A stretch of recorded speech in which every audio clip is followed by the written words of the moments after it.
Hello, my name's Ian Jackson, and relevantly, I was the release manager for Xen 4.15. So this is going to be a talk in two halves.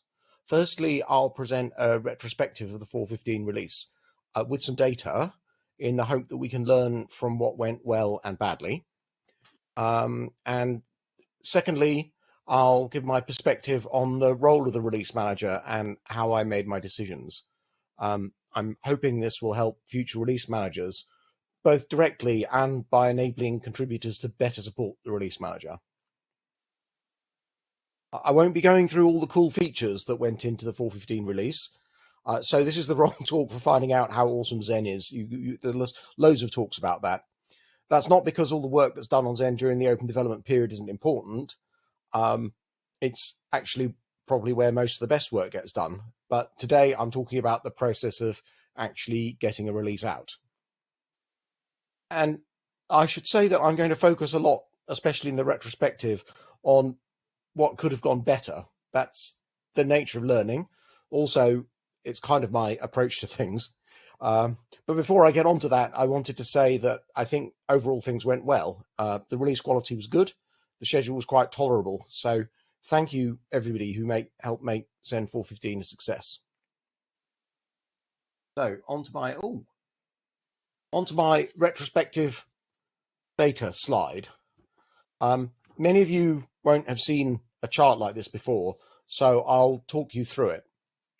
The main part of the slide to the right is a slip chart, sometimes also called a milestone report.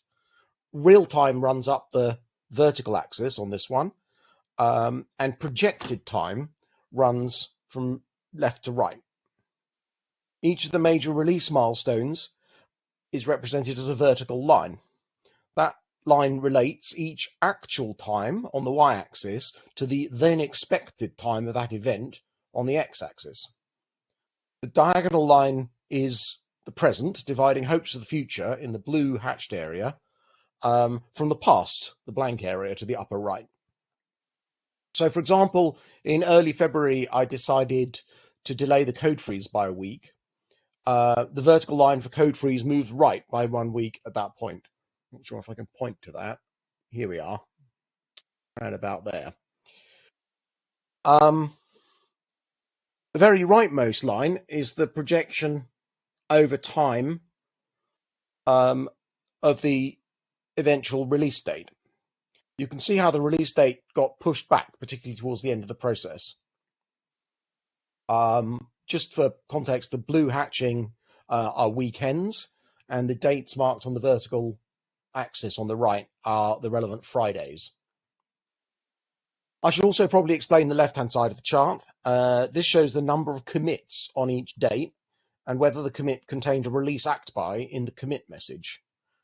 The dates are derived from the git committed date, which so commits which were kind of prepared earlier might show up in this chart somewhat earlier than they were actually pushed to staging. Also, presence of the release act tag in the commit message doesn't seem to be a 100% reliable indicator of whether a commit needed or actually got a release act. Looking at the history, sometimes committers or maintainers, well, obviously they would often ask for a release act for avoidance of doubt. So a release act might show up in a commit even when it wasn't formally needed. And it seems that not every granted release act was actually recorded in the corresponding commit message that ended up in tree. So the pink versus black distinction is not completely accurate. But I think it gives a good idea of where we're going with that. So what does this chart tell us? We slipped by a total of nearly 4 weeks.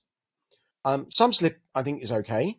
Probably we should even regard a certain amount of slip as normal. The release date is a target, not a prediction, and having a slightly earlier target produces a helpful focus.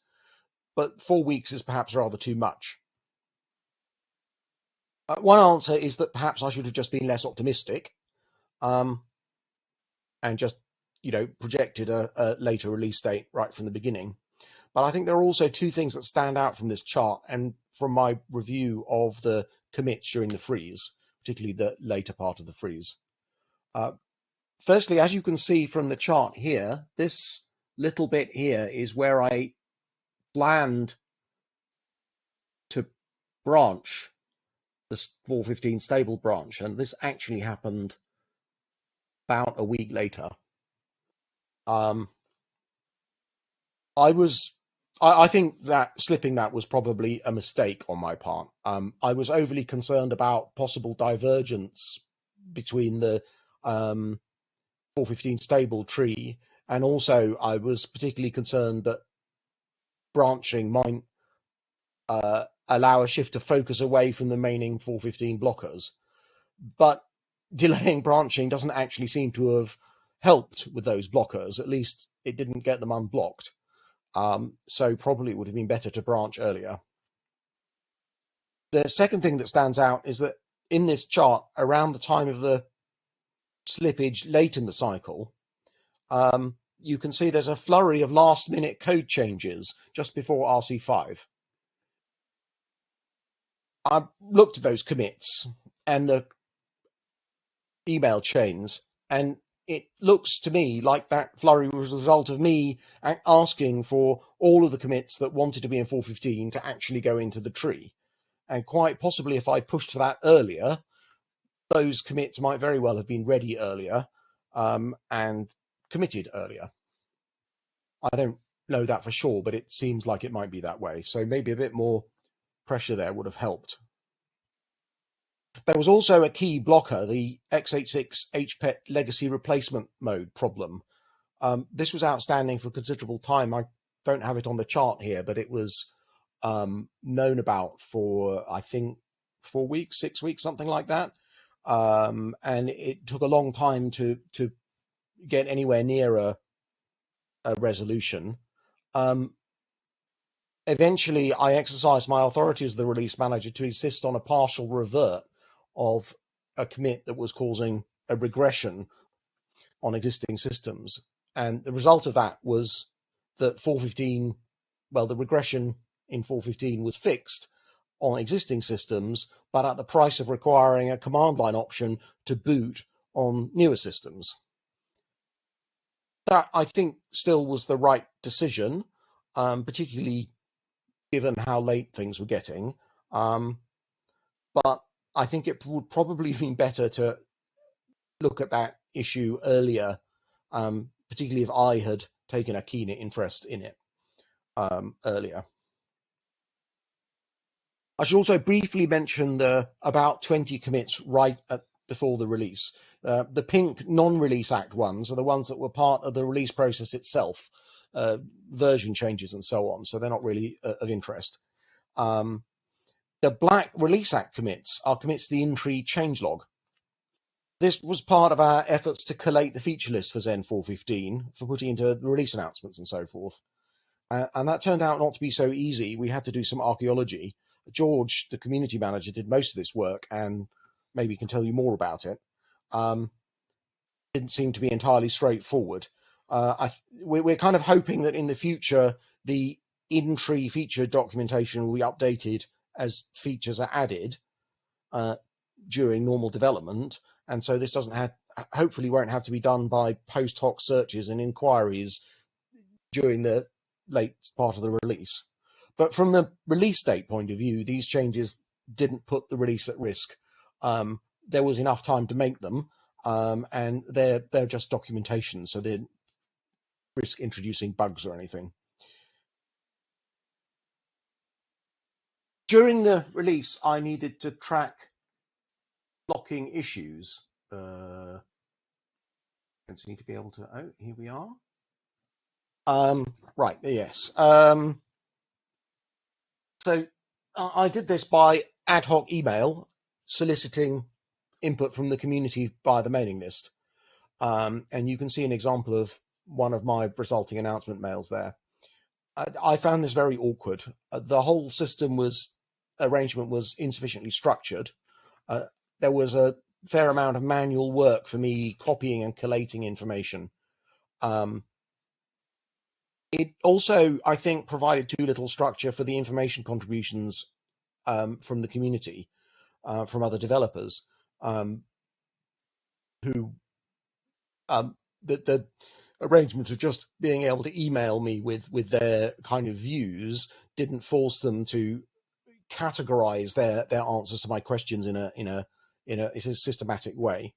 And also it meant that when I was doing this archaeology and retrospective, I didn't really have an easy way of looking at what the issues were and when they'd been fixed. So I'm pretty convinced a more formal arrangement with a formal ticket tracker would have more strongly encouraged the right kind of input. It would have given me better situational awareness, and it would have provided greater transparency. And yeah, maybe I would have been able to show another chart here about when the blockers arrived and when they were fixed. So I think the next release manager should definitely adopt a formal issue tracking system rather than try and do it the way I did. Exactly what that system ought to be, it wouldn't necessarily have to be the same for every release. It doesn't need necessarily to be the same as a wider bug or issue tracker for the whole project. We have made a number of attempts to have a project bug tracker, and they haven't generally done very well because of mostly lack of buy-in. But I think for this narrow task, this could be made to work. So I think the release manager could just pick a system they would like to use. So that's the conclusion of my kind of retrospective. I wanted to also, in this talk, give a bit of perspective, share some of my perspective as the release manager. The release manager role is quite a difficult one. I found myself making quite tough decisions, sometimes controversial decisions, to a deadline, and often with incomplete information. Because of the uncertainty and the time pressure, I think it will never be possible for the release manager to always make the right call. Partly because the release manager can't be an expert in every aspect of the code base, but partly because there's kind of an inherent uncertainty in trying to predict which changes are risky and not, and I'll come onto that a bit later. Because the release manager typically can't be an expert in all the aspects of the code base, the right help from the community, especially from patch submitters and reviewers, can really help the quality of decision making. But I want to take maybe first a step back for a moment. What is the release manager's role? I found there was some negotiation about planned dates, negotiation about slips, a certain amount of clerical work.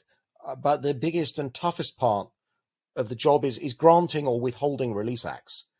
As the release goes on, the criteria for what should be included get narrower, and ultimately it's the release manager's role to decide where those boundaries are and whether particular proposed changes are okay and should go in or should be postponed or,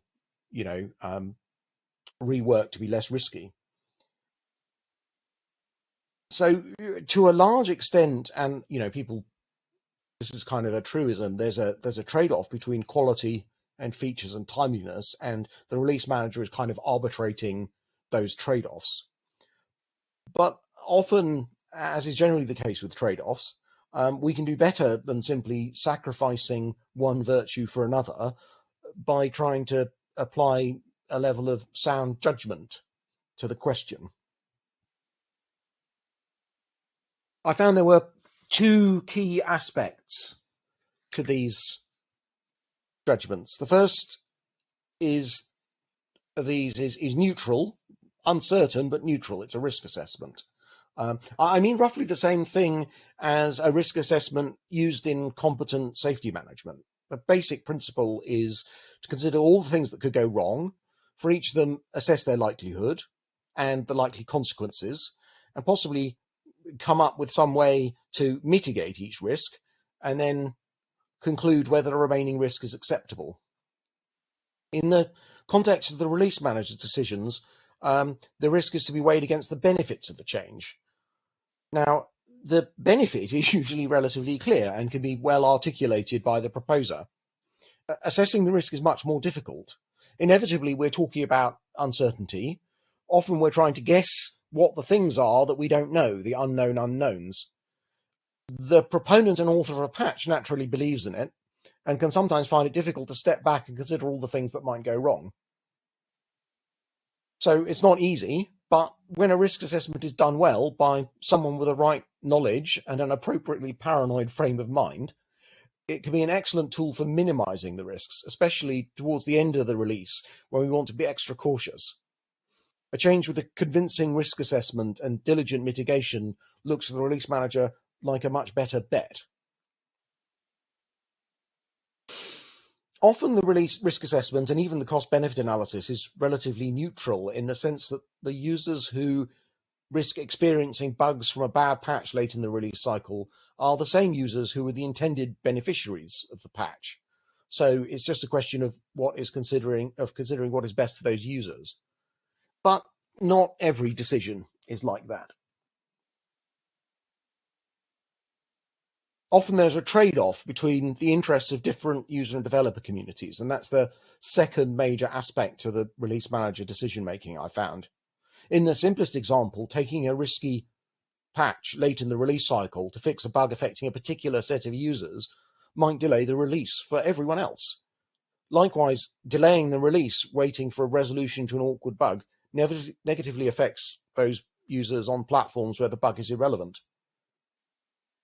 As a project, Xen tries to be welcoming to a wide variety of users and contributors with a wide variety of use cases. It's one of the project's great strengths.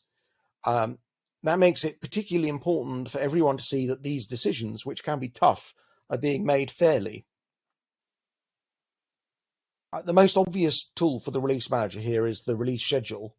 The starting point being that it is the responsibility of those who care about a particular use case to make sure that the code to support that use case is in a good state for release. Keeping firm to that principle maintains Xen as a venue where everyone can collaborate on as even a footing as possible. The release manager must also sometimes decide whether a bug is a blocker. That's a difficult judgment call, especially if the bug is critical for a large portion of the user base. So let's unpack that slightly. What does it mean for a bug to be a blocker? It means the release won't go ahead until either the bug is resolved or declared to no longer be a blocker. But resolved, yes, that rule does not necessarily mean the release will be delayed, because there are other ways that a blocker can be resolved, at least as far as the release is concerned. A substantial delay is a bad option because it's unfair on all the other contributors and users. So other options for resolving a difficult bug include discussing the bug in the release notes and leaving it unfixed, committing some kind of ad hoc workaround, as we did with the HPET issue. It might even involve de-supporting affected configurations. None of these are really good options, but if the best outcome, a timely and low-risk fix, is not available, then one of those might be the best option. And it's the role of the release manager to kind of focus everybody on actually providing that. So inevitably, in my role as release manager, I spent a lot of my time and energy on the difficult cases, particularly the cases where it was not possible to please everyone and the difficult problems we weren't able to properly resolve. And I'm by nature the kind of person who focuses on what's wrong with something. So this talk has perhaps sounded rather like negative and maybe focused too much on conflict. So I want to say again that I think 4.15 went reasonably well. I'm particularly grateful to the Xen community for your help and support, which was invaluable, and I really felt supported by the community, and I couldn't have done the job without you. I'm also very pleased that Xen is being used in so many different ways by so many different people. That makes the job of release manager harder on one level, but it is a really excellent problem to have, and it makes life much more interesting and much more fun. I hope I've contributed to making Xen feel like a place where you can all get your exciting stuff done. And with that, I think I've got a bit of time to open the floor for suggestions or questions. Yeah, I think the HPET issue was the most difficult one. So, well, this is a few weeks ago now, so I'm going to probably get some of the details slightly wrong. But the basic problem was that there's been a change in the way that on some very newer platforms, how the x86 HPET is used or what kind of mode it runs in. And the result, so at some point fairly early in the release cycle, I think after the feature freeze, a change went in that tried to address that issue by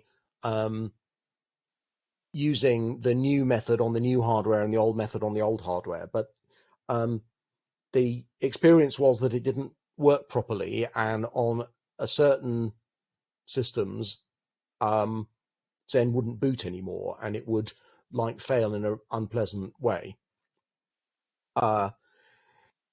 And well, there was a lot going on during the release, and unfortunately, this bug, which was then a regression from 4.14, didn't get the attention it really needed until very late. And at that point,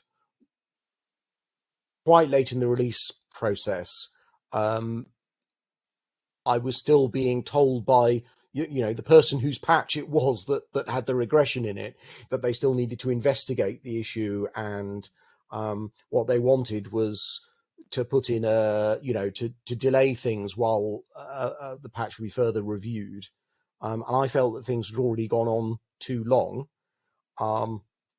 and I got a lot of I spent a lot of time collecting background information about what other alternatives we had, and ultimately, basically, I decided that we should have this fallback command line option. It was one of the options that was obviously suggested by people in the community, but it was my decision that would be what would be in 4.15.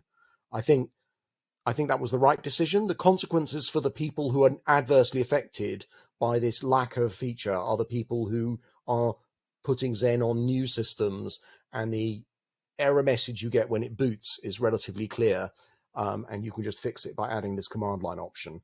And I think that was a better choice than either living with the regression for old systems or delaying the release further. But that was not, that was a combination of trying to balance everybody's interests and try to do the best for the users, and it wasn't an easy one. I know not everybody was entirely happy with that decision. I think, unfortunately, as a release manager, you do sometimes have to make a decision that not everybody is happy with.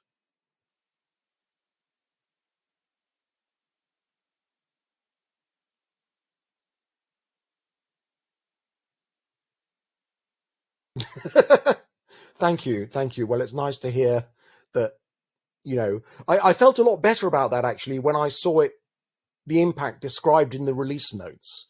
When we described it in the release notes, I thought, that's okay. Actually, we can live. That's the kind of thing you can just put in the release notes as a here's the thing that doesn't work quite right, and here's the workaround. So, well, thank you all. Thanks for your support, and see you maybe in the hallway chat.